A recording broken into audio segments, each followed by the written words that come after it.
जानिए अपने जीवन में गरीबी और दुख का असली कारण। नमस्कार दोस्तों, आज फिर मैं आपके लिए ज्ञान से भरी एक कहानी लेकर आया हूँ। ये कहानी है गौतम बुद्ध और एक दुखी भिखारी के बीच की बुद्ध स्टोरी, जिससे जीवन का बहुत अच्छा ज्ञान मिलता है। एक बार महात्मा बुद्ध एक गांव में अपने शिष्यों सहित घने पेड़ की छांव के नीचे बैठे थे। आसपास के गांवों से बहुत से लोग अपनी मानसिक समस्याएं लेकर महात्मा बुद्ध के पास आ रहे थे। महात्मा बुद्ध उन सब की मानसिक परेशानियों का समाधान देते। सब लोग खुशी खुशी अपनी समस्याओं का समाधान पाकर वहां से लौट रहे थे। वहीं से कुछ दूर बैठा लोगों को बुद्ध के पास जाते देख एक दुखी भिखारी अपने भाग्य को कोसता हुआ यही सोचने लगा कि अभी कुछ देर पहले तो ये लोग दुखी मन से मुंह लटकाए उन महात्मा के पास गए थे, और अब इतना खुश होकर कैसे वापस लौट रहे हैं। आखिर माजरा क्या है, जरा मैं भी जाकर देखूं कि वो महात्मा ऐसा कौन सा खजाना बांट रहा है इन लोगों को। वे इतने प्रसन्न हुए कि उनके चेहरे लाल हो गए। जब वो दुख भिखारी कुछ नजदीक गया तो उसने देखा कि ये महात्मा तो लोगों को प्रवचन देकर लोगों के दुख का निवारण कर रहे हैं। यह देखकर भिखारी के मन में भी तीव्र इच्छा हुई कि क्यों न मैं भी इन महात्मा को अपना दुख बताऊं। मुझे भी अपने दुख का समाधान अवश्य मिलेगा। बस फिर क्या था, समाधान पाने की लालसा लिए भिखारी महात्मा बुद्ध के सामने पहुंचा और हाथ जोड़कर प्रणाम करते हुए बोला, हे महात्मा बुद्ध, मैं भी लोगों की मदद करना चाहता हूँ। मुझे लोगों की मदद करने की बहुत इच्छा है, लेकिन मैं कैसे मदद कर सकता हूँ? मैं बहुत गरीब हूँ। मेरे पास न तो पैसे हैं और न ही कोई ऐसी चीज जिससे मैं किसी की मदद कर सकूं।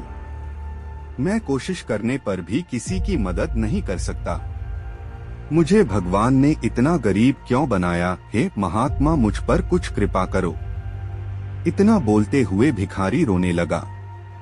महात्मा बुद्ध बोले, आप बहुत अज्ञानी हैं, क्योंकि आप अभी तक इस भ्रम में जी रहे हो कि तुम्हारे पास कुछ नहीं, जबकि दूसरों को कुछ देने के लिए तुम्हारे पास बहुत कुछ है। तुम बिना धन और वस्तु के भी दूसरों की मदद कर सकते हो। तुम्हारे पास जुबान है जिससे तुम मीठे शब्द बोलकर किसी के दुखी चेहरे पर मुस्कान ला सकते हो। इन्हीं शब्दों की ताकत से तुम किसी के भी टूटते हौसलों को फिर से मजबूत कर सकते हो।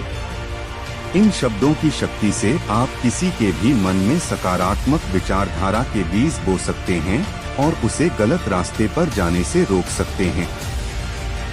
तुम्हारे दो हाथों से किसी भी कमजोर या लाचार व्यक्ति की सहायता कर सकते हो। आपके दो आंखें किसी अंधे को रास्ता दिखा सकते हैं। तुम किसी के लिए दुआ कर सकते हो। यह हो सकता है कि उनके बुरे काम फिर से हो जाएं। आप किसी के अच्छे स्वास्थ्य की कामना कर सकते हैं।